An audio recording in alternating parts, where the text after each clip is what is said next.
Hey the rulers, DMO73 here with a feature match between myself on a Library Eins versus Robert and his take on Vier Melody. Let's go ahead and jump right in.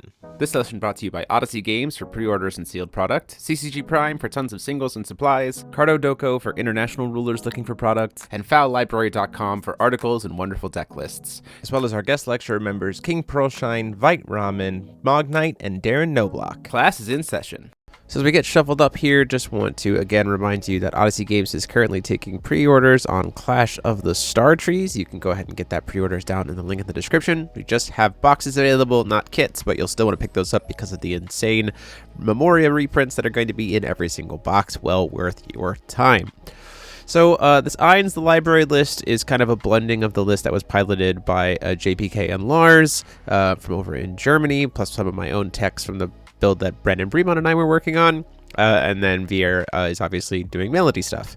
So there's a lot of cool stuff that Eins got in terms of being able to become a library, to use the Brad as a draw power engine, and then also get to use a lot of cool cards like Recon Gear and Tinkerbell to kind of clear boards and keep things contained. You just kind of really maintain this kind of a mid-range floodgate style approach, which is pretty cool. One of the tricks here, as you see, is the fact that Eins got to be a library, and so now every card I'm discarding goes to RFG instead.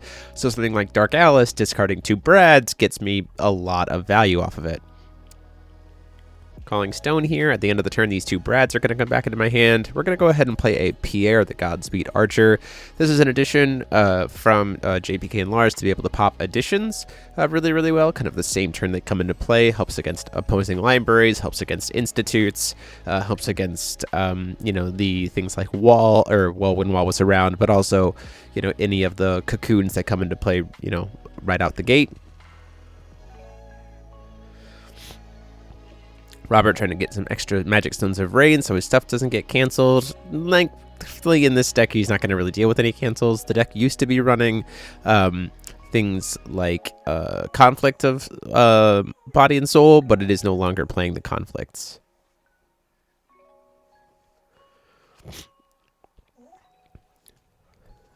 Seeing if there's anything else after the snake, ultimately just deciding to pass the turn.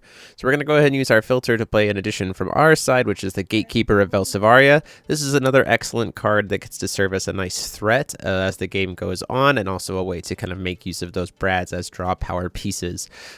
Every single card we're casting is just going to end up in the RFG, and so it's very easy to have the Gatekeepers be very, very large, especially if we also make a Gatekeeper a Gears, like we're doing right now. Using the Bat from the reveal to get another extra Eins library trigger, and then using the facility to make Gatekeeper a Gear. So now it's going to be able to swing for 300 damage. Trying to swing in with Pierre, and Robert decides to go use Constriction of Rain. Yeah, that's fine. I won't be able to attack you that turn. That's fine. Let's go ahead and get Flute out here to be able to ramp up. Flute in this version serves a couple of extra purposes. If we were playing things like Exorcist Mage in the main, we have a way to give it +1/+1 counters, as well as being a board clear, and just some additional will to be able to play into the kind of more expensive play lines early, or make things like Tinkerbell happen, like a hard cast Tinkerbell possible. Have it discarded a hand size at the end of the turn. There goes the Brads, and we say from there, let's just pass the turn and leave up some will and see what comes out of Robert's side of the field. Robert, during recovery here, is going to cast a Dolce. Starts his melody counter at 1.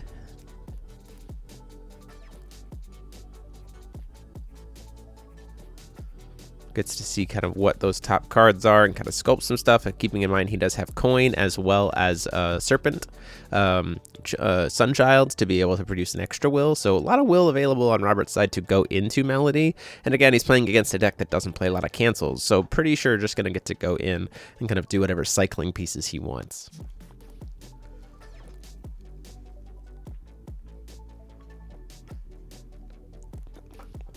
On our end, though, still sitting on 3 will, as well as the Pierre to be able to interact with anything that might come down, which is particularly helpful in this matchup, especially if it goes into Age of Rain, that we'll be able to pop it.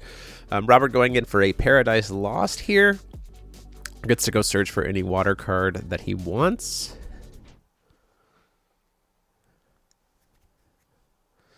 See what gets grabbed here. An Age of Rain, probably not the best grab, because again, there's that Pierre staring right at it.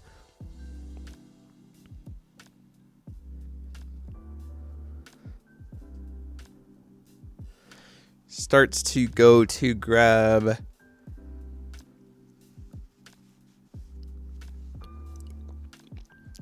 Ray Asnable. That is a water card that you can grab. Ray Asnable would be pretty good in this matchup to stop the Tinkerbells.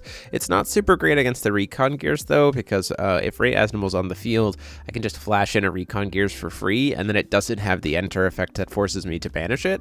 So it's just a free body. And at this point in time, with having Bat and Shark revealed, the Gears would have precision and first strike, so as soon as I give it like flying off of something like bird getting revealed next turn, I'd just be able to immediately kill the Ray Asnable. That being said, the Ray's going back to hand, so it's not going to be able to be a problem right now, but if it does get cast later, that would be something to worry about.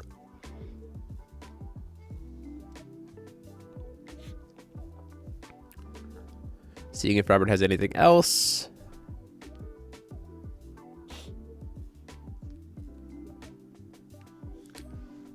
Does decide to swing, thinks about swinging in with the snake, ultimately decides to just pass turn.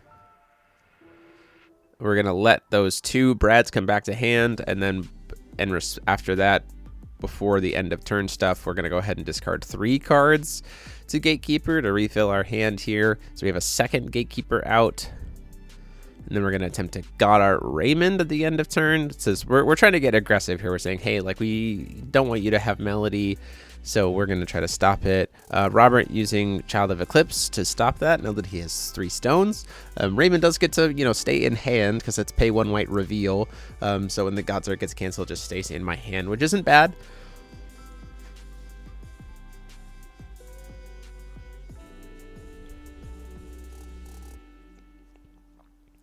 Those Brads should be in the RFG there still. That's a missequencing on my part for because I bought the Brads back and then discarded. So just remembering when Brads come back versus when they get discarded is super important there. Just mistimed on my portion. They're going to probably get discarded to hand size here in a minute anyway. It just is only really important about how big these Gatekeepers are. So right now they're just 3s. Robert choosing to take the 300 from the first Gatekeeper, 300 from the second, because they're both gears, so they're getting the bonuses from the Eins. Swinging in with Pierre for an additional 4. Then we're just going to go ahead and hard cast a Recon Gears. Reason for this is it's going to get us to be able to get some more damage in there, burning with a Dragon, and then have a body that's a Swiftness again. So now we're swinging in for 9, really just trying to kind of aggress the board state here. There is a world where we could have probably just hard cast the Raymond, make the Raymond a Gears by tapping out, and then everything would have been even bigger, and then we probably just close the game out here, especially since we have Pierre. Ultimately though, there's still 3 will available in Robert's hand when you consider Energize and Serpent of Rain. So there's a world where we're just like, we want to have some interaction to be able to deal with some stuff. I'd rather not tap out, especially if a Constriction of Rain comes down. That would be pretty bad. If I was going to go for that line, Raymond probably should have been the first thing that I grab. But even then, again, a single Constriction of Rain also just makes all of that damage pretty worthless. So just going for chip as opposed to heavy commitment is probably the better call in that regard anyway.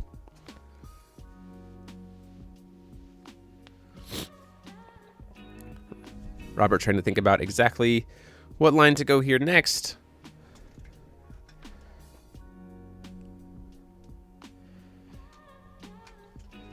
Looks like maybe is eyeing a Little Maria to maybe go in for a searchable, castable Melody of Rain, which since he's playing Paradise Lost, just makes good sense. You can search for something and then cast the Rain of Serpents, or summon the Serpent of Rain off of while searching, which is pretty good.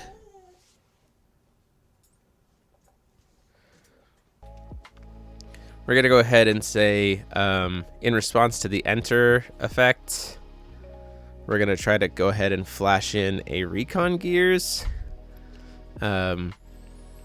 We're going to fight over this. Recon tries to use a Killua here to cancel the reveal trigger, which point in time we're going to try to use Tinkerbell successfully to clear the board there.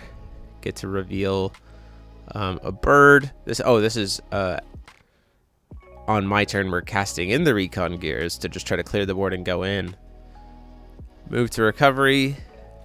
Oh no, before recovery, looks like Robert has something. Going for that constriction.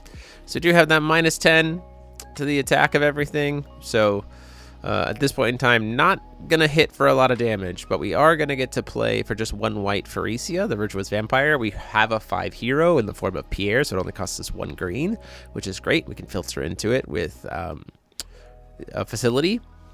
And then we can use these. This is the other cool thing, is we can use these Brads to discard to serve as that light and dark pump. So we swing in for 10, so 0, but then we can use the Brad to pump it up +4/+4.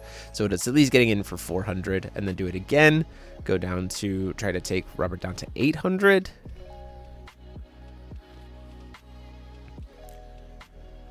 Robert's going to go ahead and do another Constriction of Rain. Takes me down to -2000 attack. So really going to be a hard pressed to try to attack him that turn. Unfortunately, not going to be able to get much damage out of it.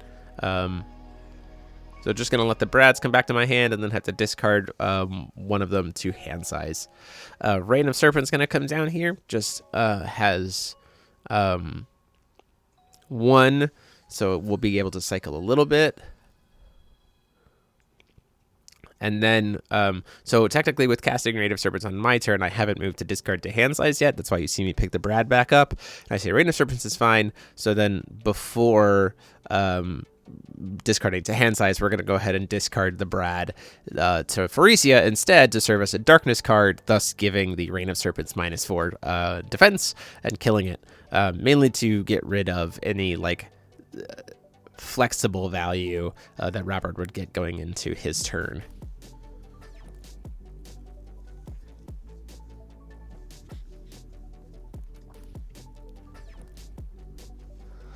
So doing a good job here of keeping things clear. Ultimately, the biggest problem for this matchup, honestly, is the fact that Gleipnir Chrono Gear has Eternal as long as Robert gets to Melody 5, which, because of the fact that I am not going to be messing with like trying to cancel stuff, is very easy for Robert to potentially get to.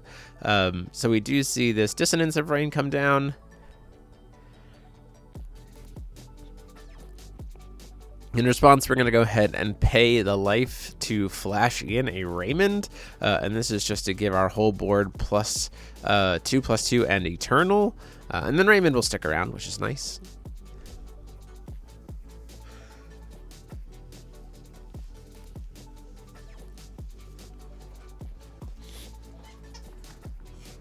So just really flooding the field here, trying to keep things safe. And then after that resolves, after that Resonator resolves, we're going to go ahead and flash in Academy Guard. And the reason why for this is, if you want to stop Melody, you just make it so that they can only cast 1 chant per turn. That's a really kind of heavy thing, and again, it's part of why this deck kind of serves as a little bit of a floodgate build, the way that JPK and Lars kind of cored it up. And so seeing that Academy Guard on the huge board, Robert just says, nope, let's scoop it up. I'll go in the next game.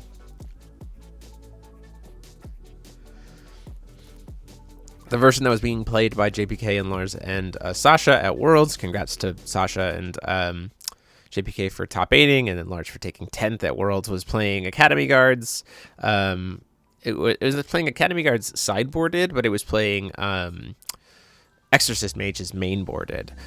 So I personally chose for the meta that I wanted to focus on, and the meta that my locals is playing, decided to play Academy Guard over Exorcist Mage, but the Exorcist Mage is also the one reason why to also play Flute, so that you can give the Exorcist Mage a +1/+1 counter, therefore it stays protected. But in this matchup, obviously, Academy Guard's going to do a lot of work. So we see Aspiring Diva come down here, which is going to grab Einsatz. That's a really great card to hit there because it's, free, which is great. We're going to go ahead and do an end of turn attempted filter with Gravekeeper of Elseviria. Down comes the Brad. Brad comes back to hand. So right away, we're starting that kind of like flexible options thing.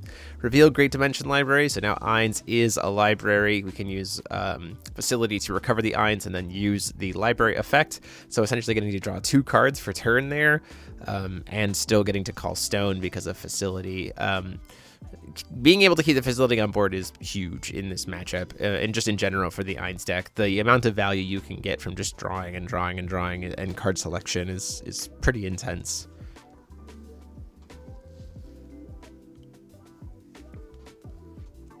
And unless someone is specifically preparing for Eins, that library is just going to be there.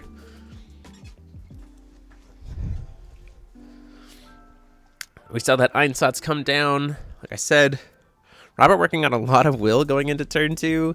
Has 2 stones, plus Reign of Serpents, plus Energize, plus Diva, so 5 will, which is kind of crazy. We see Age of Rain come down. We also see Guardian of Eternal. We're like, we can't let you keep that Age of Rain, really. That's the biggest problem here. So we're just going to go ahead and flash in the Rogue Spectator. We're going to flash in the Recon Gears. Recon Gears is going to reveal and then shuffle in a Shark to kind of replace itself. And then we're going to go in with the Tinkerbell here. And the reason why we're doing the Rogue Spectator is because we also want a 1-drop. Our hand is not the greatest, and so with Tinkerbell here, we'll be able to get both a field clear and draw 2 cards because we had a 1-drop and a 2-drop get put into the field this turn. The other reason why I didn't like the Exorcist Mage as much in the main board, not only in my meta, is because it also stops my own Recon Tinkerbell engine. And so I just wanted to, like, for the sake of the main way, first time we're going to showcase this deck off to you, didn't want to have that additional complication to the deck.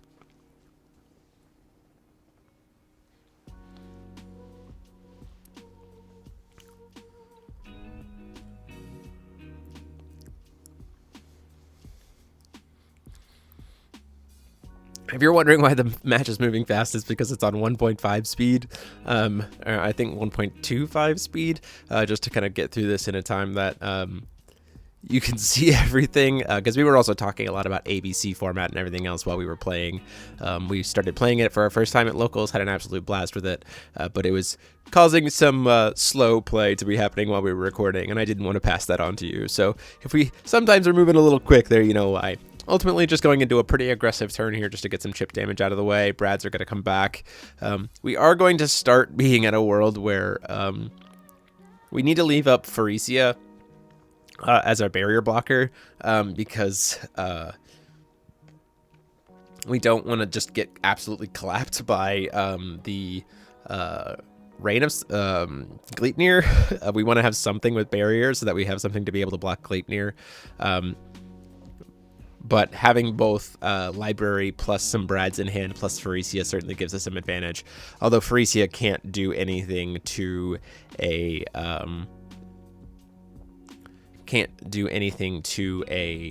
J-Ruler, which is something to be said about maybe playing the 2-drop Pharesia instead, or the pure green Pharesia instead. You can give barrier selectively. It's a quick cast. We do have to pay the full 2, but we can still recycle the Brads. That's just more damage and can hit J-Rulers. Something to be said about that, potentially based on matchup.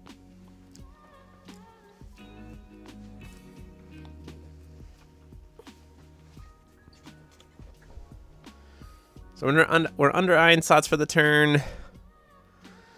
We have a few stones here. Got to go into a Mamu, or a Mumu, which is going to produce some extra will.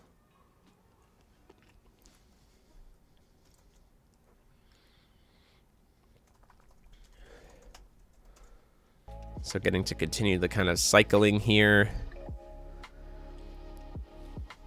Really just kind of getting to do whatever he wants, because the main other turn interaction is, again, Recon Gears, maybe a Ray Asnable or something like that.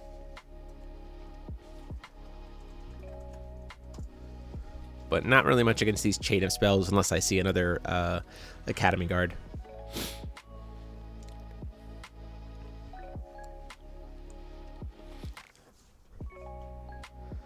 Goes to use both of the will from there to play Paradise Lost.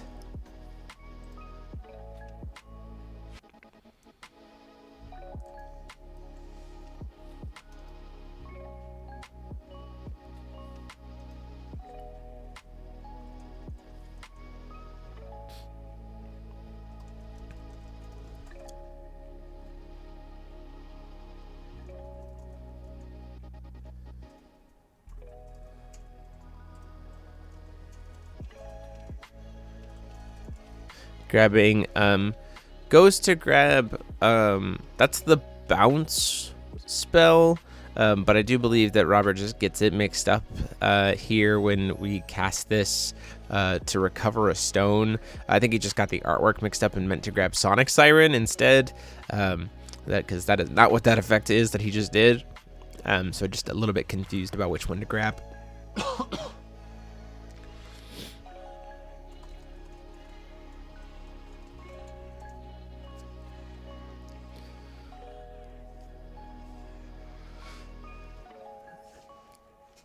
So up to Melody 3.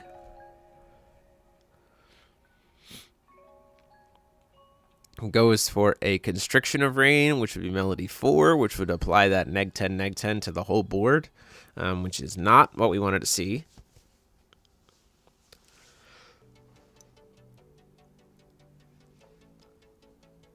So we're going to go ahead and try and do a God Art for Raymond here to give everything Eternal and +2/+2. Ultimately, we see that Child of Eclipse go ahead and cancel that God's Art. So we want to save at least something. So we're going to make Pharesia a Gears using Facility, and then pitch a Brad to pump up the Pharesia +4/+4, so it will survive and still be at least on field. With the Raymond will still be back in my hand. We have nothing else to pop. We are going to lose the rest of that board. And at that point in time, Robert's safe to just play Summon the Serpent of Rain. And it's going to get to draw 5 cards, put 2 back, and then Contract, which at this point in time, going to be swinging is 2,700 damage off of it because it has Melody 5. Can't steal anything. Well, we'll be able to steal my Facility, though, which is a little unfortunate because I also don't really want to destroy it. The biggest problem here is that you can't... It has Eternal. Like, that's the biggest problem, is that the Summon the Serpent of Gleipnir Chronogear will have Eternal, at least during this turn. So it's going to hit me for a lot of damage. It's going to get to steal this. I start to go for a Recon Gears, and then I am like, oh wait, I shouldn't have done that. You have Eternal. Completely forgot. This is a misplay from me. I'm just like, oh, slam Recon Gears. We'll kill it. No problem. I'm safe. I got Tinkerbell in hand. Nope, I can't do that. It has Eternal. So I'm just going to go ahead and shore up my life total here with a Bird of Solari and just eat the 2,700 damage, which the worst part about it is the fact that Robert's going to gain 27 back because of the drain. So it really gives me an upper hurdle to then have to deal with, but not something that the Eins deck is incapable of putting out that much pressure, especially when we're playing like things like Gravekeepers, you know, or Gatekeepers. The longer the game goes, the bigger those become. I think my high score swinging with one of those is 2,800 because the game has just gone on long enough.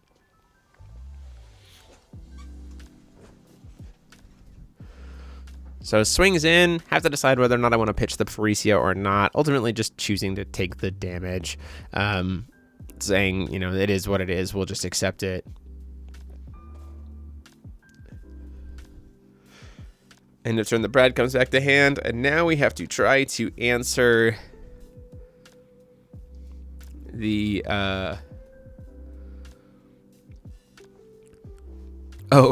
still tries to go for a Rain of Serpents at the end of my turn, and we say, no, absolutely not. We're not going to let you have a 5 counters, a 20/20 for 1. We'll go ahead and do Falling into the Cracks of Time in response to make sure that goes to the bottom of the deck. And then the Brad comes back.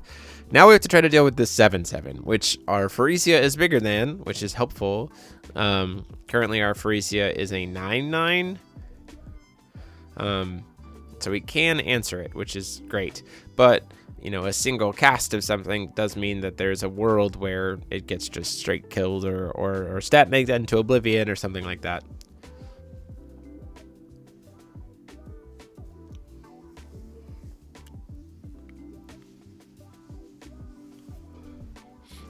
So we're going to go ahead and pay 2 here to just cast the Raymond, mainly to get another body out. This is also helpful because of the fact that, like, when this Raymond is removed, it also serves as another recovery for Eins. We want to be able to use Eins multiple times while still calling stone, at least till we get to like 5 stones. And so this Raymond here now gets to serve as a threat that if answered gives me some progressive value here. The idea is we want every single card to do something kind of like immediately as soon as it comes into play, and if it gets answered, we get some additional value, or all in one fell swoop. That's why Recon Gears plus Tinkerbell is so good. And also why the Pharesia in general is just really great. It makes use of these Brads in a way that's just really wonderful.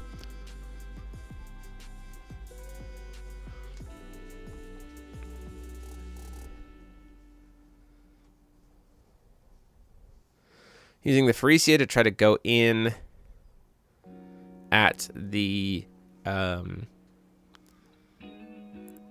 Gleipnir. In response to the enter effect, we're going to use Moo to recover some stones. 2 stones because under contract. And then gets to use Killua. It does look to draw a card off of this with Killua.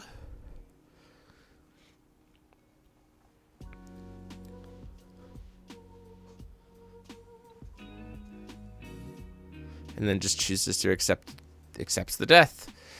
So we've successfully gotten that off the board. We don't have to deal with it anymore. Feeling pretty good. Do have to worry about a second one coming down here, which is why, you know, trying to go for something like a Ray Asnable would be very helpful. But we still have to get there, especially since we don't get our facility back recovered.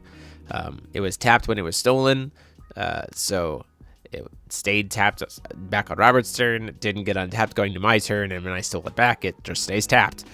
So kind of a really unfortunate sequencing of how that facility lives. See a Mamu.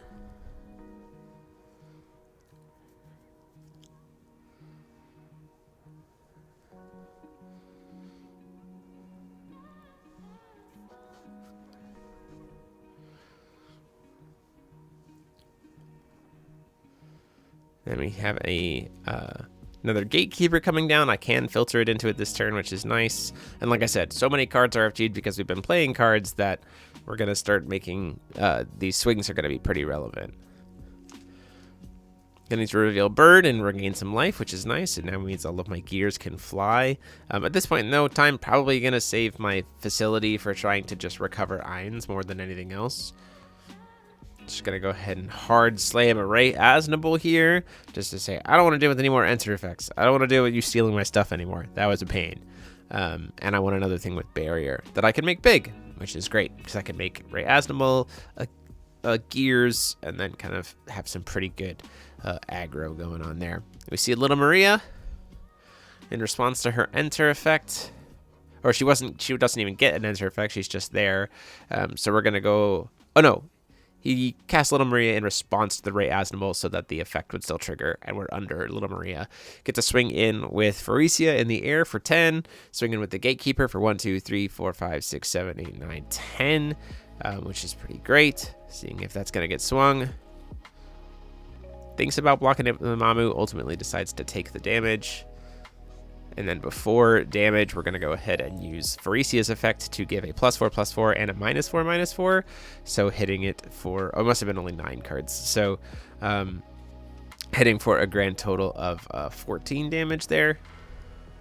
Swing with the Raymond, gets blocked by the Mamu, and then we say pass, and the Brad comes back to hand. So Pharesia has 3 effects. It's pitch a wind card, give something +4, pitch a darkness card, give something -4, pitch a wind darkness card, give something +4 and something -4.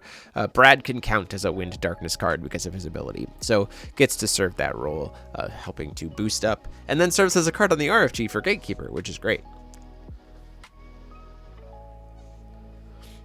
Gonna recover a stone, but before recovery here, using Moo. Now we're gonna see that Sonic Siren come in. So we're already at Melody 2, going into the main phase because of the Einsatz.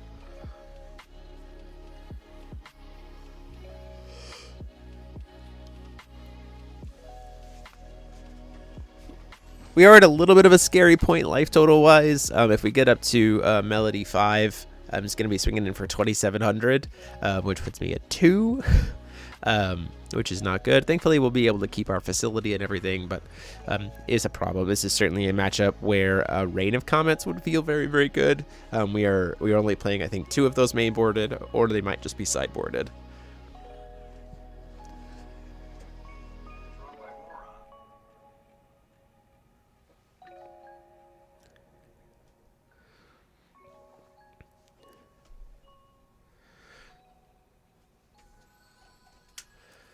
Gonna start filtering here, get Mifa, so building up more of a resource to be able to play melodies, go straight into casting that Dolce.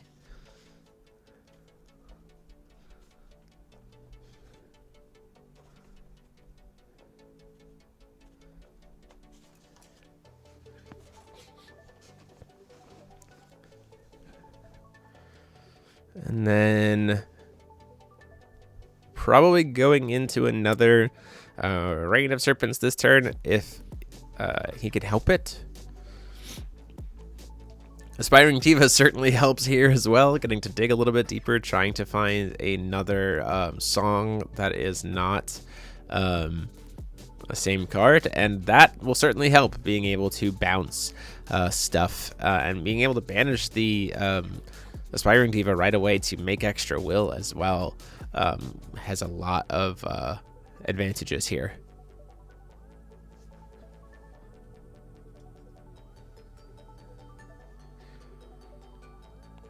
The question is, does Robert want to pull the trigger now on banishing Aspiring Diva or wait to save the will till later? This certainly feels like a turn where you should. Also, just realizing here, we missed this a little bit. Neither of these things that he played this turn should have triggered their enter effects under Raymond. We just let them happen. So what shouldn't have been able to look at the top 4 and grab a melody, shouldn't have been able to look at the top 3 and grab a chant. You know, when you're not paying attention and you're so hyped up that you're talking to other people about ABC format, you forget your continuous abilities. So keep track of the fields, ladies and gentlemen. Don't pull a Jeremy and just let things resolve when you have a Rumsfeld or when you have a Raymond on board. Ray Asnable. Gosh dang it. We did that all the time at Worlds too. So many R names that are like all in the same deck. Choosing to bounce Raymond back to hand. And the facility, filtering some will off of the facility before it gets bounced and recovering the Eins. We have a summon the Serpent of Rain once again at 5. Won't get to steal anything, which is great. We'll still be able to swing in for 2,700, which is not great. Ultimately does have 1 will available, so plus I believe still has not used Child of Rain at this point. So if able to get to another, certainly going to recover some life, but if not, if I don't have a way to block and stop the fly, like stop the cast of another melody card this turn, I just die. So we gotta watch out for that.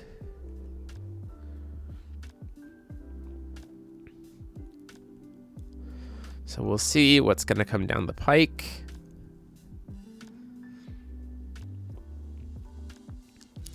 Does just choose to swing in for the 27. We're gonna go ahead and see if we can draw into something using the floating will from Grave Gatekeeper.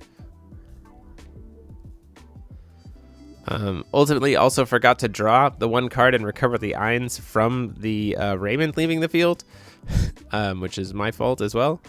Trying to dig as much as possible. Did not see anything to be able to help. Do have the recon gears though, which is part of what we were trying to draw into. In case there was another melody cast there, we could gain 1,000 life in response thanks to the recon gears. Just something to be able to show ourselves up. But ultimately we survive at 2, and then we just get the turn pass to us. And at that point in time, we're just going to move in. Only thing right now for Robert is exactly the will for a chance from Aspiring Diva, and if it hasn't used Serpent yet. So 2 blue will available right now. Gonna go ahead and lead things off with a nice little gearification facility. Want that back for sure, especially since we're gonna try to go in this turn. Gonna hard cast the reconnaissance gears. That's going to make us get bird. The other reason for bird here is because we also want the extra 1,000 life so that we can start using these moonshades to pay for other colors. And we can start going in for a lot of damage. So this is going to be 10 swinging in here with the Pharesia. Takes the 10, goes down to 43. Swings in for another 10 at the Gleipnir. Oh no, it does. I do decide to just go face. Go down to 33. Swinging in for 1, 2, 3, 4, 5, 6, 7, 8, 9, 10, 11, 12. It's over 1,300. Kind of a little bit too fast there because of the speed up. Starts to go block. Go in response. Pay 2 to play a Recon Gears. Get the reveal. Recon Gears is going to then get to reveal a dragon. Dragon gets shuffled in. Then dragon will burn the Moo for 400, and then we can use Pharesia's effect once again to do Brad as a black-green card, pump up the Gatekeeper Velsivaria, and burn the other 4 to the blocker. So swinging it ultimately for 17 damage right there off the Gatekeeper. You can see, like I said, can serve a lot of damage here.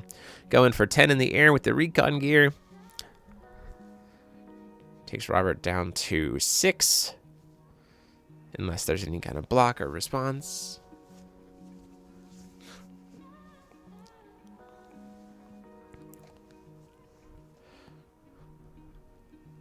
Robert says, that's fine, I will take it. Now, at this point in time, I could just make one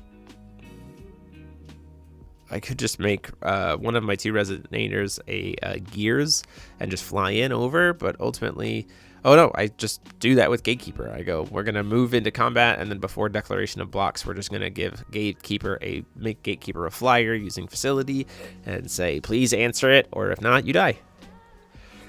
And at that point, it looks like we don't. So that is a win for the Eins deck. Thank you very much for this. Let me know what you guys think. We'll have the Eins deck up later this week. And until next time, this is DMO73 saying class dismissed.